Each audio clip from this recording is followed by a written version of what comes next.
The Google Pixel 7 Pro and the new Pixel Watch have been around for going on about 6 months now. And after some time and some updates to both the phone and the watch, I want to talk about a few things that I absolutely love about both of these devices and some things I feel can be improved and I'm just not too crazy about. First, let's start with the phone. Now, I've seen a lot of mixed opinions about Android 13 and the theming options that they have, particularly on the Pixel lineup.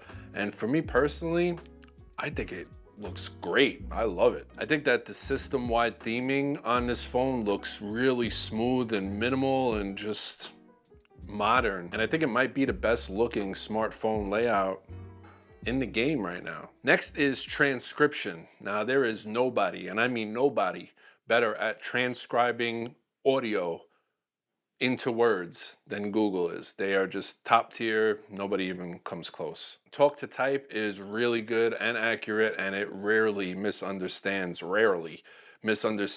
word that I'm saying. And with this ridiculous voice, it's pretty impressive. The recorder app is equally as good as it gets. Not only can you record some quick audio, maybe some thoughts, some reminders, ideas to yourself and store it in the recorder app, pretty basic, but it also transcribes every single word that you're saying into a list so you can read it out for yourself. And it does it in two separate tabs to keep things nice, neat, and clean. And of course, Assistant. When it comes to being a virtual assistant, Google, again, they do it better than anybody else. Bixby, Siri, Alexa, none of them even come close.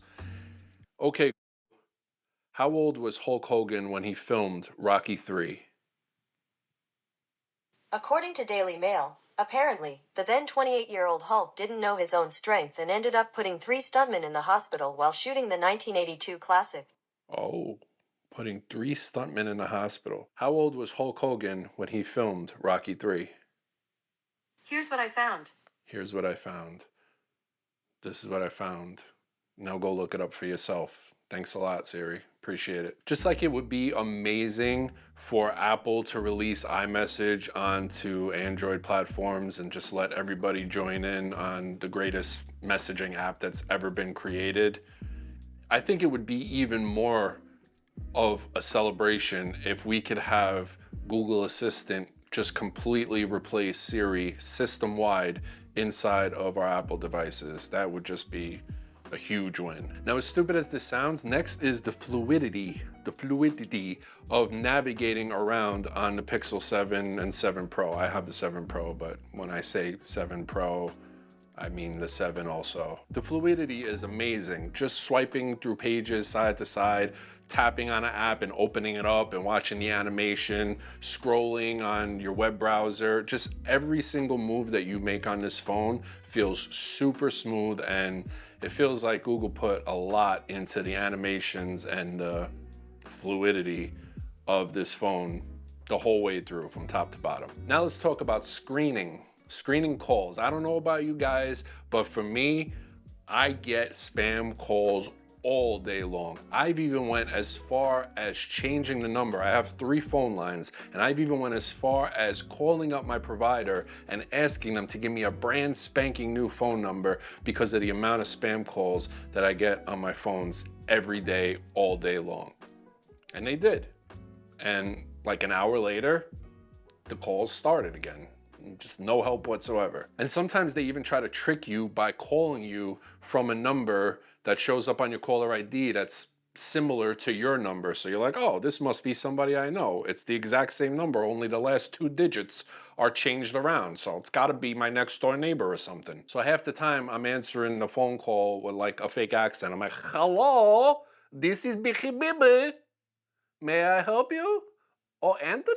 No, you have the wrong number. Please take me off your list. Or I just don't answer at all if I don't know the number. And unfortunately enough, I've missed some pretty important phone calls because of that. Thanks a lot, scammers. So call screening on Pixel phones is very, very useful for me, at least. Here's a pretty cool feature that I find helpful in certain situations. You ever go to take a screenshot on like social media like Instagram or something like that, and then you have to crop out the top and the bottom and a little comment and heart icon and share icon just so you have the photo itself. Well, if you swipe up and go to your recent apps and then long press the photo on Instagram, let's say, it'll take a screenshot of just that photo. And it's super easy and you don't have to do any more work. Then you got just the photo in your Photos app and you're good to go. You could share it, laugh about it, do whatever you want with it. I don't know, sick bastard. You could also do the same thing if you want to copy some text or something like that from a website, or just get a link directly to share to a website. And there's quick sharing options right from the recent apps. Now for the cameras. As always, I'm happy with the photo quality. Google always does a great job. But the video quality for someone that always mainly shoots in 24 frames per second is a little bit disappointing. If you shoot in 30 frames per second, then you're good. You're good to go, because that's what this phone mainly shoots at, 30 frames per second in 4K non-cinematic mode. So the only way to shoot on this phone in 24 frames per second is in cinematic mode, but now you're forced to downscale to 1080p. To boot, you don't have any control over the background blur. So it's always at like its maximum rate and the background looks super, super blurry at all times, and it doesn't always look great blending in you with the background. Sometimes you could actually see where the cutout is, especially in between the fingers. Whereas something like the iPhone, you have cinematic mode and then you have actual control over your f-stop, over your background blur. So you could turn it down. I like to turn mine down somewhere between f4 and f5-ish, and it still gives you a nice little separation, and it kind of blends that cutout of you with the background a little bit better, and it doesn't look so jarring and so fake. Hopefully with the Pixel 8 and 8 Pro, we get some kind of more control over that background blur, and we get 24 frames per second in just the regular shooting mode, and all the cameras on this phone. Telephoto, wide, ultra wide, front facing, everything. They have a really good color science, skin tones look really good. It's just the only problem is that cinematic mode and the regular video shooting mode and the camera options, the control options. There's really not much to play with there. It's really soccer mom-ish. It's just pick it up, use it, and you're good to go. But for people like me, I'd like a lot more control over it, especially that background blur. And again, I need cinematic mode in the telephoto camera and the regular wide camera, plus hopefully even the front-facing camera, and I'd also love it in 4K all around. So now I guess I started off my list of things that I really don't care for with the Pixel 7 Pro, and it's not very many. But first, before we get into the other ones, let's talk about music. If you guys do any video editing whatsoever, there's a good chance that you like to include music into some of your videos. And that's where the best platform for royalty-free music and sound effects can help you out a ton. Artlist has an enormous, and I mean enormous, library of high-quality royalty-free music and some amazing sound effects that are so good. Oftentimes I'll wind up saving some of the songs onto my phone so that I could listen to them just whenever I'm listening to music in my car or at the gym or wherever. And with their easy to use search tools and categories, it makes it extremely, extremely fast to find exactly what you're looking for and get back to editing as fast as possible. And recently, Artlist added another tier called Artlist Max, which also gives you the same high quality, super great music and sound effects, but you also get video templates, video plugins for pretty much the editor of your choice, effects, titles, LUTs, even tools to help you out with vertical video for your social media platforms. And they have some really great looking, high quality stock footage in there for you to download and use however you want. Artlist literally has everything you need as a video editor or creator with really affordable plans. Use the link in the description below to start your free trial, and by using that special link in the description below, Artlist is gonna give you 2 free months added onto your subscription for nothing, just because they like you. And I like Artlist. And I like you guys too. Head on over to Artlist right now and try it out for free. Let me know what you think. Thank you, Artlist, for sponsoring today's video, and thank you for continuing to support this channel. So when it comes to the negative experiences that I have with this phone, honestly, besides it being a fingerprint magnet and extremely slippery without a case on, and it's a beautiful device without using a case, so kind of stinks that you have to throw some ugly plastic over it. Besides that, really, I have no other negative experiences except for the camera app and options that you have. And again, the lack of 24 frames per second on this phone and just not enough options when it comes to the settings on this app. I'd like some more Pro mode options, please. I just feel like when you have the name Pro incorporated into your product name, you should be able to go in and switch some things around to make it more pro-like and not always revolve on just the super basic settings at all times and not really have any control over your camera, especially in video mode. Now, when it comes to the Pixel Watch, I actually really like this thing.